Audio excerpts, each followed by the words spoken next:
지도하는 이가 없으니 어찌 깨달으리요 라고 탄식하는 성도들을 위해서 읽는 것을 깨닫게 도와주는 김기현 목사입니다. 제가 왜 욥기를 쓰느냐고요? 욥기가 어려운 책이기 때문입니다. 그래서 읽기는 읽지만 잘 깨닫지 못하기에 도와주는 면이 있고요.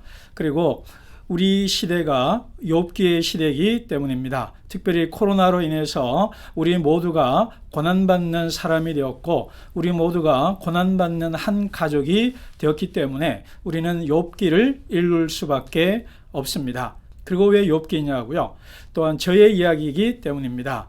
저는 대략 한 5년 동안 참으로 힘든 고난의 연대기를 통과했습니다. 그 시기에 욥기가 내 고난을 해석해 주었고 욥기가 내 고난의 의미를 가르쳐 주었고 어떻게 하면 내가 고난을 통과한 다음에 하나님 앞에 설 수 있는가를 알려준 책이 욥기이기 때문입니다. 고난이 없는 사람은 이 땅에 없습니다. 그러므로 모든 사람들이 고난을 통과하는 과정에서 반드시 읽어야 될 우리의 성경은 욥기입니다. 그래서 욥기를 통해서 고난을 어떻게 겪어내고 고난을 어떻게 통과할 것인가에 대한 하나님의 뜻과 계시를 발견할 수 있는 가장 좋은 성경이 바로 욥기이기 때문입니다. 주제적인 면에 있어서 몇 가지를 좀 말씀드리고 싶었는데요. 첫 번째는 욥의 아내에 대한 혁신적이고 전복적인 해석입니다. 통상적으로 욥은 기독교 안에서 가장 악처로서 악녀의 상징으로 이세벨과 함께 욥의 아내가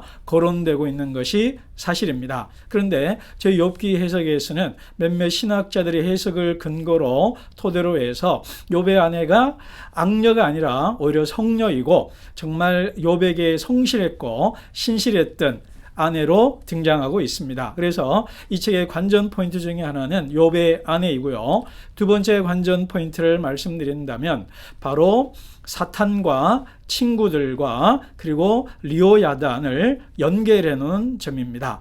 어쩌면 이 사탄과 같은 친구 존재가 바로 친구로 등장하고요. 리오야단으로 등장하는데 제가 이 세 대상들이 일관되게 욥에게 원수로 등장한다는 것 그리고 마지막에 하나님께서 폭풍석에서 말씀하실 때에 그 하나님의 주권과 통치를 말씀하시고 원수에 대한 사랑과 용서를 말씀하신다는 것을 제가 얘기해 놨습니다. 그렇기 때문에 우리의 많은 고난들이 사람으로부터 오는 거잖아요. 그리고 그들은 우리가 원수라고 말할 수 있는 존재들입니다. 그러므로 고난을 통과한다는 것은 원수와 화해하고 원수를 용서함으로 또 원수를 우리에게 주신 하나님의 뜻과 비밀을 깨달아갈 때만이 우리는 고난을 통과할 수 있고 욥처럼 하나님을 볼 수 있는 것입니다. 그래서 그런 몇 가지 중요한 포인트들이 있고요. 또 하나는 욥의 고난과 예수 그리스도의 고난을